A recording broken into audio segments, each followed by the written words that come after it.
Moringa karibská, tak sa volá tá vzácna rastlina, strom, niečo, čo na Slovensku je ešte málo známe, ale vo svete už je to známe. A Milan Bartoš a Jarka Bartošova, dobré ráno, nám prišli porozprávať o tejto rastline, o strome, ktorý má liečivé účinky. Aké konkrétne, to si všetko povieme. Takže ešte raz dobré ráno, vitajte. A v prvom rade teda najprv otázka, poďme od základov. Ako ste sa vy dozvedeli o tomto strome a kde to bolo?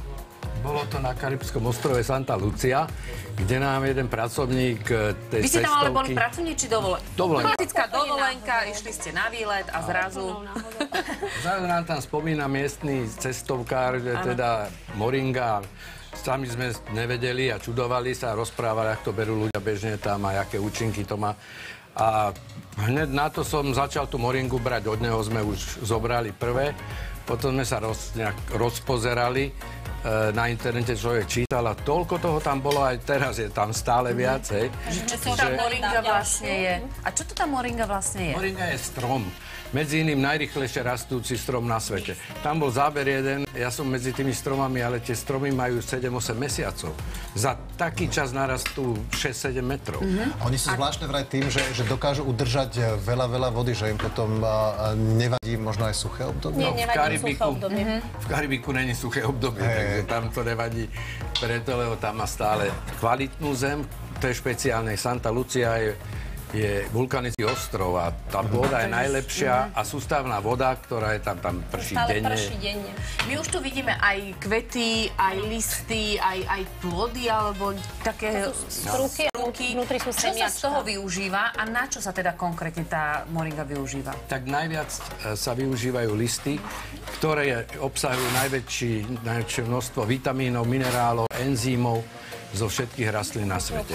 To už je definitívne. Robia sa výskumy v posledných rokoch, ale 10, 15, 20 rokov po celom svete a to sú proste fakty a to sa presadzuje pomaly. Ako tie listy pomáhajú? To sa pije v čaji, alebo sa z toho robia nejaké pasty? Môže sa čaj, listy sa sušia, pomelu konkrétne na prášok, čo robíme teda aj my. A buď môžete užívať prášok, alebo kapsule. Záleží na vás, kto má radšej prášok, kto kapsule. Ak nemáte radi ani to, môžete si to sypať do jedla, robiť z toho smoothies. Aha, takže také všeobecné použitie. Áno. Vy ste to vyskúšali na sebe? My to berieme 2 roky už. A čo ste pozorovali? No po mesiacoch účinok není jak u kávy, že dáte si kávu a okamžite ste čerství. Ale po pár týždňoch, mesiacoch som pozoroval zásadnú vec, že som proste prestal byť unavený. Naopak. Som čerstvejší, sviežejší a viac mám sily, ak hádam pred 20 rokmi. A to je účinok, ktorý je všeobecný. Ľudia to takto hodnotia. Ale tam sa hovorí aj o tom, že to pomáha dokonca proti niektorým chorobám. Čiže to je tiež odskúšané nejakým spôsobom. A keď áno, proti ktorým? Máme, samozrejme, my nie sme lekári, hej, že my nemôžeme odporúčať, ani nechceme, hej, ako niekto, že 1000 chorôb, pomôžeme vám. My máme konkrétne diabetes odskúšaný, prostatu. Odskúšaný sami na sebe. Ja som bol jeden čas už, som riešil diabetes, zvýšený taký druhého typu, ja som nie najmladší. Ale jak som začal brať moringu, naraz sa dostali všetky tie čísla, výsledky do normálu a ja už ten problém som vyradený z evidencie. Fúha. Napríklad. Pomohlo. Takže živý príklad toho, že tu moringa pomohla vyliečiť diabetes. Napríklad. Ďalej máme lepšie výsledky, krvné výsledky, ktoré majú naši známi, ktorí teda tú moringu už dlhší čas berú. Pomáha na pleť, na akné, s tým máme skúsenosti. No takže je toho viac ako dosť, asi by ešte... Budeme sa rozprávať. Dobre, keď tu ostanete a porozprávame sa ďalej. Určite áno, aj o tom, na čo všetko je to dobré, aj o tom, prečo ste tomu prepadli tak, že máte teraz hektáre pôdy a naozaj niekoľko desiatok, na ktorých sa tej rastliny venujete. Takže budeme sa tomu ešte venovať. Pre vás teraz úvod do ďalšej témy. B1, B3, B5, B7, B9. No nekonečne veľa z môjho pohľadu výživných, zdravých látok má rastlina, o ktorej budeme hovoriť. Je to rastlina Moringa karibská a porozprávať o tejto nie novej, ale pre nás novej rastline, teda strome, prišli porozprávať Milan Bartos a Jarka Bartos. Dobré ráno, vítajte opäť u nás. Nekonečne veľa telefonátov ste mali, ako náhle sme začali tému, že rastie strom, ktorý sa volá Moringa a má jeho listy, kvety aj plody sa dajú využiť pri liečbe rôznych chorôb, ale nie len pri liečbe chorôb. Poďme sa ale najprv povenovať tomu, že čo všetko dokáže táto rastlina zázračne, by som ešte povedala, ale pre nás sú to také zázraky, vyliečiť a kde dokáže pomôcť konkrétne. No zázračne je ten správny výraz. Nevymysleli sme to my, ale už dávno tomu hovoria v Nemecku Wunderbaum alebo v Anglicku Miracle Tree. A to je presne zázračný strom. Vyzerá to také trochu prehnané, ale ono to ani také prehnané nie je, lebo tie účinky moringy sú tak široké, tak všestranné. A celý zázrak nie je nejaká špeciálna látka, ktorá by tá moringa obsahovala, alebo listy moringy. Áno. Ale zázrak je v tom, že obsahuje tak širokú škálu vitamínov, minerálov a enzymov, že tie majú taký dopad potom pozitívny na rôzne zdravotné problémy, ktoré ľudia majú a dokážu riešiť celú škálu problémov. Vy konkrétne ste spomínali, že ste sa dostali z diabetes, hej? Ďaká moringe. Bol som už v evidencii a chodil som na kontroly so zvýšeným cukrom, riešil som to samozrejme s odpovednou dietou, ale potom, ako som začal brávať moringu, to sú už 2 roky, po niekoľkých mesiacoch sa dostal ten cukor do takého, na takú úroveň, do normálu. Samozrejme, ďalej sa musím starať o to, čo jem a dávať si pozor, nejakú tú dietu dodržiavať, ale už mi ten cukor sa dostal do takého stádia, že lekárka ma vyradila z evidencie. A také zemiakové plácky by ste mohli? Mohol. A môžeme to tam použiť napríklad nejakú tú moringu? Napríklad. Dá sa to aj takto pri bežnom varení, alebo to je on? Martin, poprosím ťa, Takto vyzerá prášok. Môžem ochutnať? Moment, takto vyzerá prášok moringy. Takúto farbu má mať. Zelený, ale veľakrát... ako seno, trošku sušené. A môže to tak? Môže to, áno.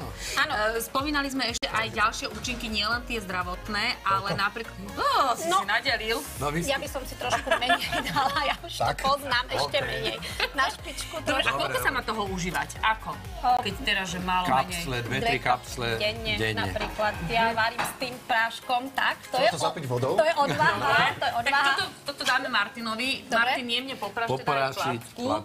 Takže využívať sa dá aj v kuchyni. Dá sa využiť v kuchyni, smoothies, na varenie pre deti, do kakauka napríklad nasypať. To nemá nejakú ťažkú, že chuť alebo príchuť, ako je to také...